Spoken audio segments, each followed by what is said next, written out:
Previously. I remember rapping as a kid. It was that era when hip-hop had just hit the scene. I also remember skateboarding, because along the way, we jack other skaters for the skateboards, take bikes, and anything that was slipping, we snatched that up too. Give me that shit. The gangs were all around us, and their territories were mapped out. And we were just beginning to figure things out. When rap music touched down, there was no East Coast, West Coast. It was just rap. That's how I remember it. Getting put on the hood consists of initiation, an opportunity for a new recruit to prove their dedication to the gang. The violence of the 1990s. Police told Expose that Hispanic gangs are killing in record numbers. Let's talk about that time, KK. You got stabbed over there when you were writing on the wall. Like a lot of taggers got jumped into Rockwood in those days. Yep. Y they were in there just like courting fools on a la brava. I remember at these neighborhood parties, they do some like Soul Train line type shit. Like all the homies on one side and all the homegirls or the homies' dates on the other side. Fools used to pull up asking for them frios and $50 pour bottles, sherm sticks, angel dust, wet, butt naked.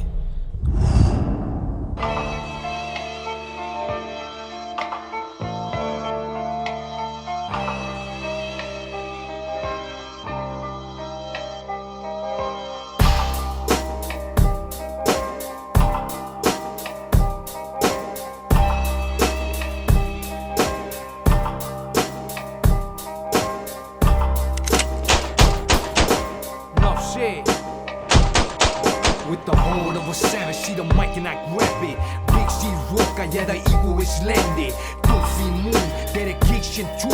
I'm back full-fledged, I'ma do what I do. I was jammed up and shut down in Baja, extradited. Soy navaja, cut you, or but you. That's how I'm coming with the game to snuff you. I'm chief down in this concrete jungle. You can get got, it's hard to cookie crumble. The psyche of the villain so sexy, might say kill him. And these Cortez Nikes gotta get mine. Yeah, that's regardless. No fly zone for all you orders. Straight up, I be creeping dolo. Share man, slim, you know the mugshot photo. Música asesina. Inside a sinister mind. Inside a sinister mind. Inside a sinister mind. You are now tuned in to a sinister mind. Inside a sinister mind. Inside a sinister mind. Inside a sinister mind. You are now tuned in to a sinister mind. Regardless if we were trying to get equipment or not, we was always on that 211 mode. Whether it was like armed robberies, strong armed robberies, burglaries, car burglaries. We was taking stereos, Alpines, Kenwoods, amplifiers, speaker boxes, everything and anything.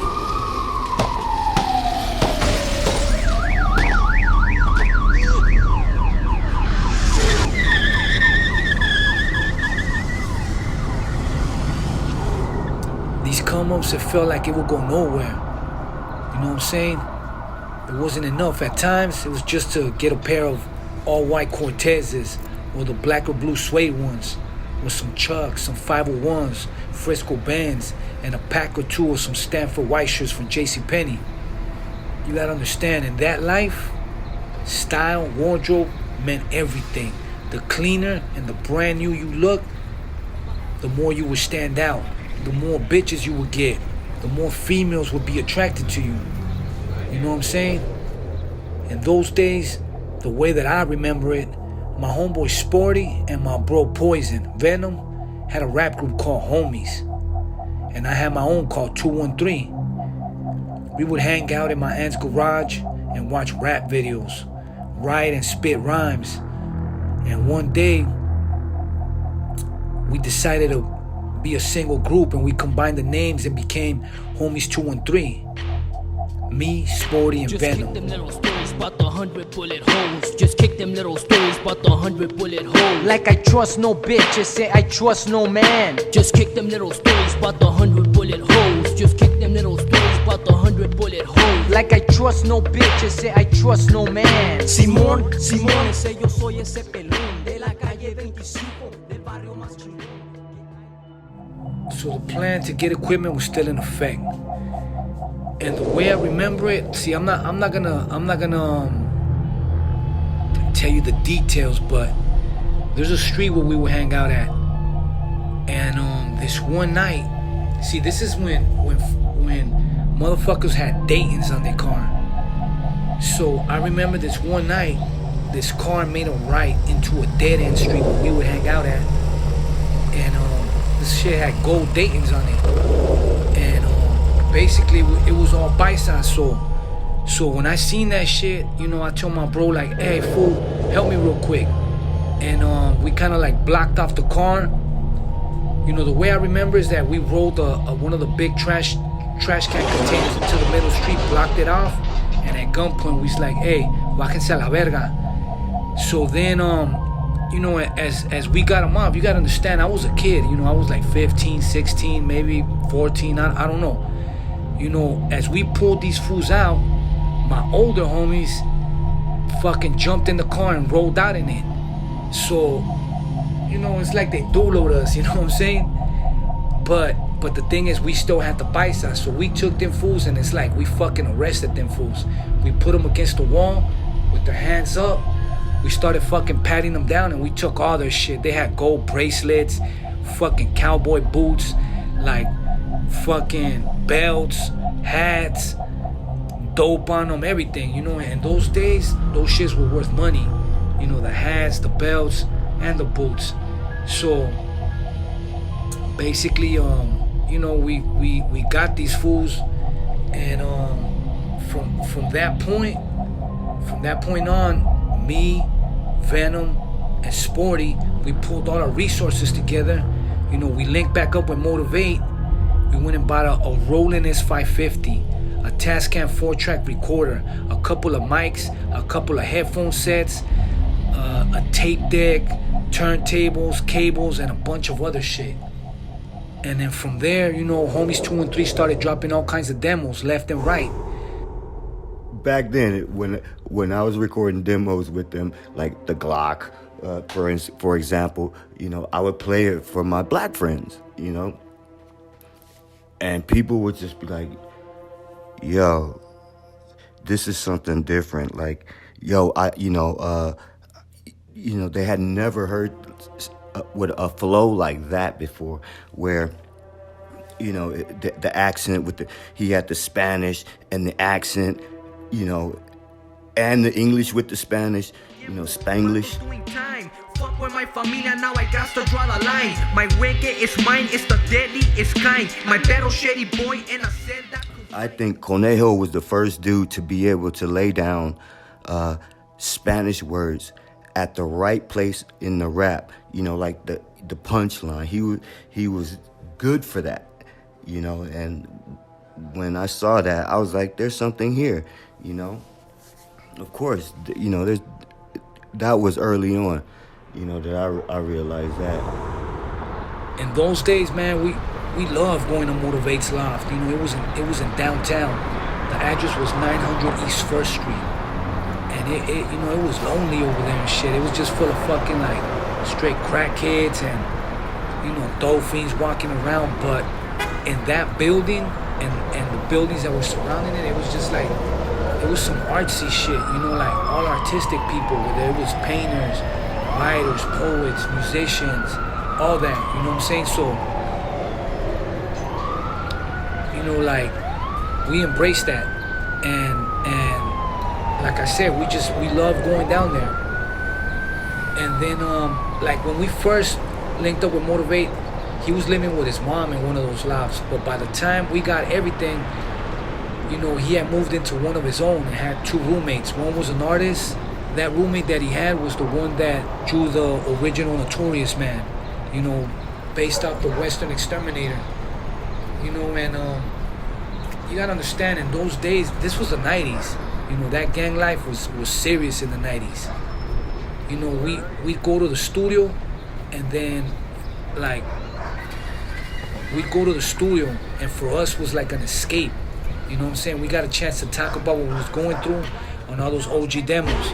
And I don't give a fuck, I got a Dreno at my side. So let me just take it, say another primo hit, and let my barrel poison smoke the rest of the shit. Let's get down with the madness and all this corruptness building up in my head. No threat to say you're dead. You heard what I said. Don't underestimate me. You know, there was a mutual ground that we had between what we listened to in our cars and what we listened to, you know, what we make in the studio.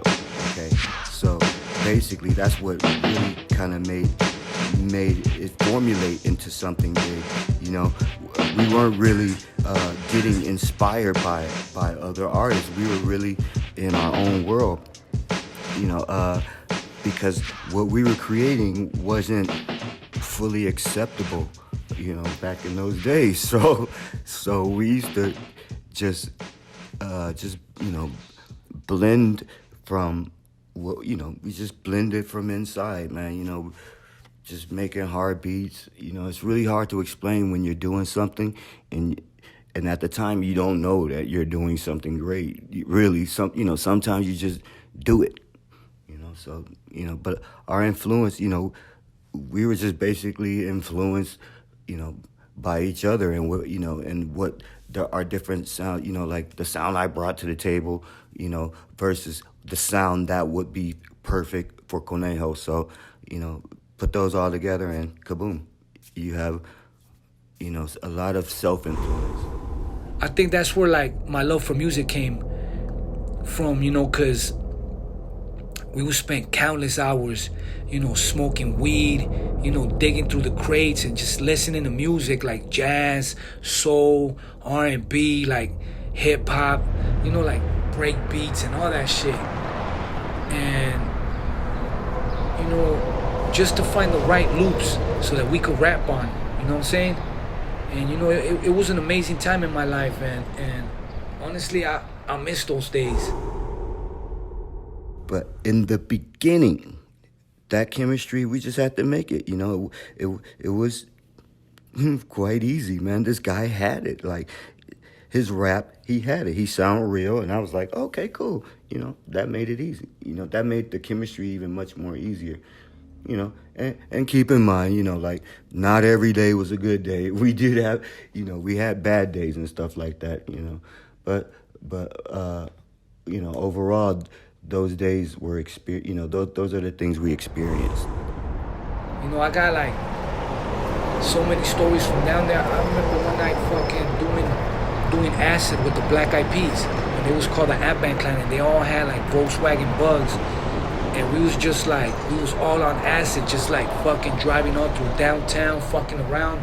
Just like a lot of dope shit happened over there, you know? We recorded so many records, like, really the fun part was actually sitting up, you know, making the beats and stuff like that.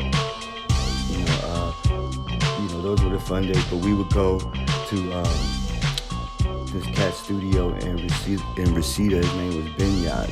Benyad is from Blood of Abraham, and he's in the, you know, our whole circle, you know, of our crew. You know, a lot of people really don't even realize that Black Eyed Peas is a big crew, and actually Conejo is within that circle. Like we'd go out, like we'd work on a beat for a bunch of hours, one beat, hearing the fucking loop over and over, working on it, adding shit to it. And then we'd go out for a smoke break, and they'd be filming all kinds of movies down there, you know? So we just sit and like watch as you know, like action movies, you know, like all types of shit like that went on. I remember this one day, we was gonna go to the studio, right? One time, we were gonna go to the studio. And Motiv8 needed a new mixer, so I was like, hey, let's go by my girlfriend's house. we were like, all right, we're gonna go to Astro's in Glendale. I don't know if y'all remember that place, but it was a place where they had all this DJ shit in Glendale. We were going to Guitar Center. We had to go buy a mixer, and then we were gonna head to the studio. So he picks me up, me and my homeboy Psycho. We were in the car smoking in the parking lot, and then I guess somebody saw us or something, and they called the police. So when we were ready to leave, we come out, and the whole block is full of cops, and they all got the guns, and they're telling us to pull over. I got a gun in my pocket, but I don't tell nobody. It was just like normal, you know. We're driving around, and Motiv8 had this Camry, because he had married this Japanese chick, and that was her shit. So we was pushing her whip. So then I remember we go down there by MacArthur Park, and we go right into the Mara Salvatrucha hood, and I'm like, man, what you doing? And he's like, nah, don't trip. They know me. And this is, like I said, this is the 90s. Motherfuckers was deep. It was super deep out there, all serving. This was like, fools used to curb serve like crazy back then. And, you know, we pull up and like they know him. They know Motiv8. They don't trip on me. I got my hands in my pocket on the gun. And then, what you guys want? And I was like, let me get an ounce. You know, we looked at it. We kind of smelled it. You know, back then we smoked stress and shit. As long as the shit didn't have a bunch of seeds and fucking sticks and looked all dry, you know, it looked nice and green. You know, we get that shit, so we got it. Then we went down to Melrose. We bought over there. We went down there to get some vinyl, you know, some old records, and then we decided to go back to. See, I don't know if Astrid was in Glendale or Burbank, but we went back to Glendale because that's where Motiv8's chick was living at. So as we go back over there, we park under it was like an underground parking lot type shit. So, you know, I get off, I gotta take a leak. So I'm on the side of the apartments taking a fucking leak. And then this tree branch was like hanging over to the apartment side. There was a fence. And they had these little fruits that when I was a kid and we would ditch elementary and go walk around, we would always go pick them. They grew in the hood. It was called like misferos or something like that. They're like yellow. They're like almost like guayaba, but a little bit different. And then, so I'm over here breaking the branch, trying to get this big old, and then this Armenian dude comes out. And he's like, hey, stop that. I'm going to call the police. And I'm like, man, this shit's on this side. And then he's like, I'm gonna call the police. And I'm like, all right, man, fuck you. So I go back to the car, and I got a vinyl sitting on my, like, all over my legs. I got this vinyl record, right? And I got this vinyl record, and you know, I'm breaking up, we rolling up. So we there another like 25 minutes, but by this time the cops were like surrounding the building. So as we pull out, we come up out of the parking lot. They were to the left and to the right. So all I hear is like with the weapons drawn, like, you know, like, put your hands up, hold it right there, stop the car, whatever the fuck. But Motiv8, he's not knowing what's going on. So he straight makes a left out of the apartments. We go down the block a little bit, and they block us off. They block us off, and he still don't know what's going on. So then they're like, okay, driver. You know, they draw on us, and they're like, you know, driver, you know, with your left hand, whatever the fuck, get the keys out, throw it outside, open the door, and lay on the floor. So next thing you know, Motiv8's laying on the floor face down. The helicopter's up in the sky, and then I tell my boy Psycho, like, man, fool, I got a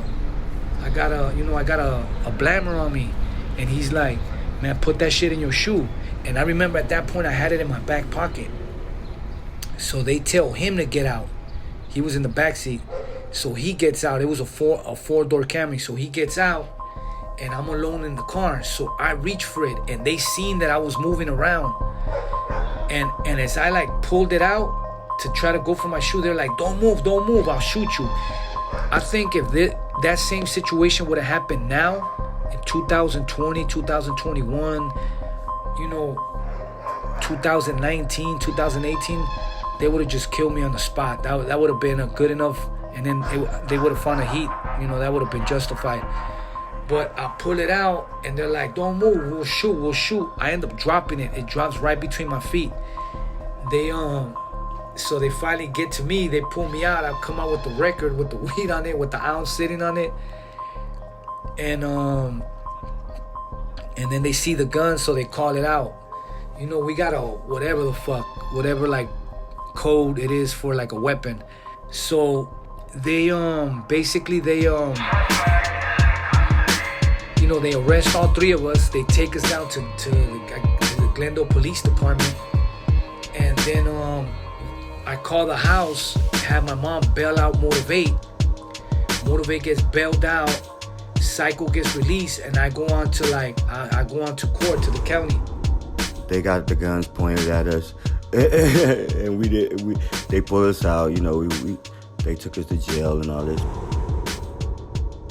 To make a long story short, I ended up getting a DA reject in the end of all this because like the way they stopped us was illegal or some bullshit like that.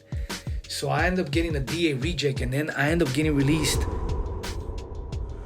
We came back out, and we actually did end up finishing finishing those songs, but that was a thorn in our side that day. From the county jail, and I remember I ran, walked, whatever the fuck. You come out, that Denny's was right there, and then you just follow that street, and it'll lead you to the back, through the back of where that 900 East 1st Street. So I pull up to the bars, jump up on the window. What's up, Motiv8? I'm out. And he's like, he's happy. I come in. I'm like, man, let me jump in. Let me take a shower. I take a shower, smoke some weed with him. And then I'm like, man, take me to the pad. So then we go to the pad and we pick up Bandit. So we go to this park. And we're blazing some more. We're hearing beats. We're just blazing. And we're like, man, I'm fucking hungry. So then, man, we're like, let's go to Tommy's. So like, all right, let's go to Tommy's. So then we go to Tommy's. As we walk into Tommy's, there was a dude like at the counter paying. And this dude had jumped me at school with all his homies. So when I seen him, I told Bandit like, hey, fool, let's jump this fool. This fool, like, he jumped me. And Bandit's on some shit like, nah, fool, get down with him one-on-one. He's by himself. So as I'm ordering the food, they hand me the drink. So I had like a large drink. As soon as they gave me the drink, I popped that fool in the head with the drink, and I flighted that fool. I took off on him, And then I remember his girl threw a napkin dispenser at me. I picked that shit up. I banged that bitch in the head with the napkin dispenser. And then I told the dude, I'm like, man, I'm gonna smoke your ass right now. So I ran to the car to see what was there, but there was nothing. So I remember there was like a L, to take off the tires of the tire, for the car, take off a tire. So I wrapped that shit like in a towel or something, or a sweater, and I ran back in like I had a shotgun. And homeboy see me running back up, and that fool ran out, jumped in his shit, and peeled the fuck out, left his girl right there.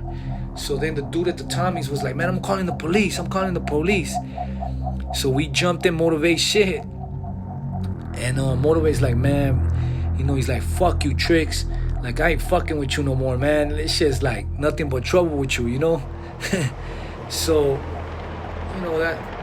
that's like that 900 East 1st shit. Like, it just, honestly, it was just like, I got dope memories from over there, just like producing some of like the classic demos, like from, man, I remember when we did that song on Enemigas Get Shot Up. That beat, I think it's a Quincy Jones loop. It is. And I remember that night. It was just so high, and it just sounded so like, it sounded so like, so Westside HPS, And see, you gotta understand, like I've said this before, in 91, they killed 17 of my homies. And every year they would kill like 13, 12, 11. It was always over 10.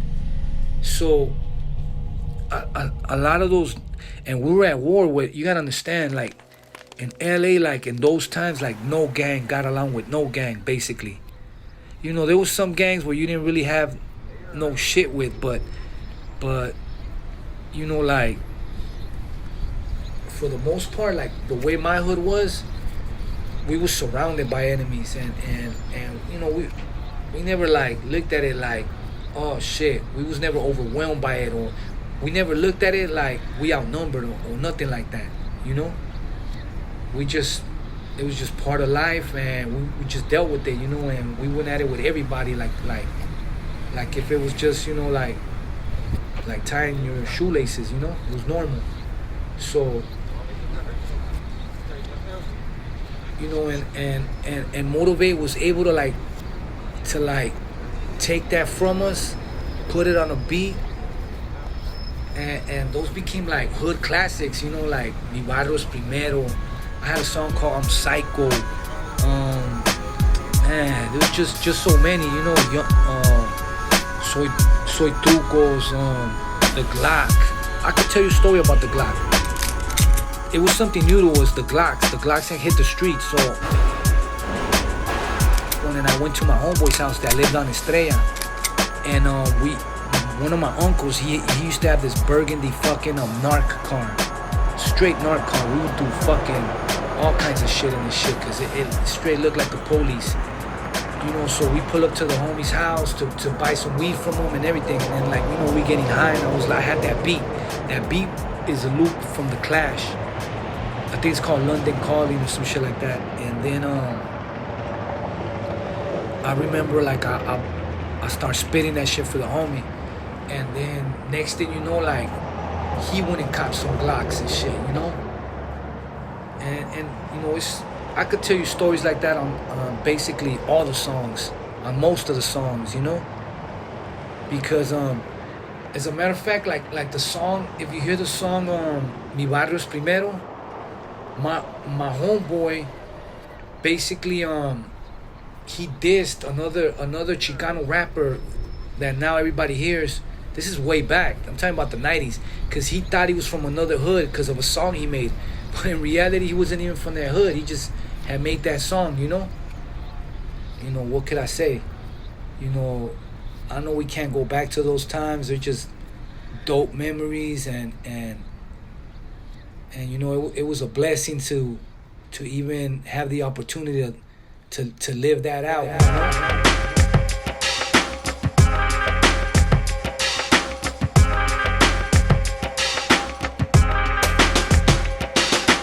This episode was brought to you by Bonnaroo.org. Make sure you check out our newly designed store and merchandise.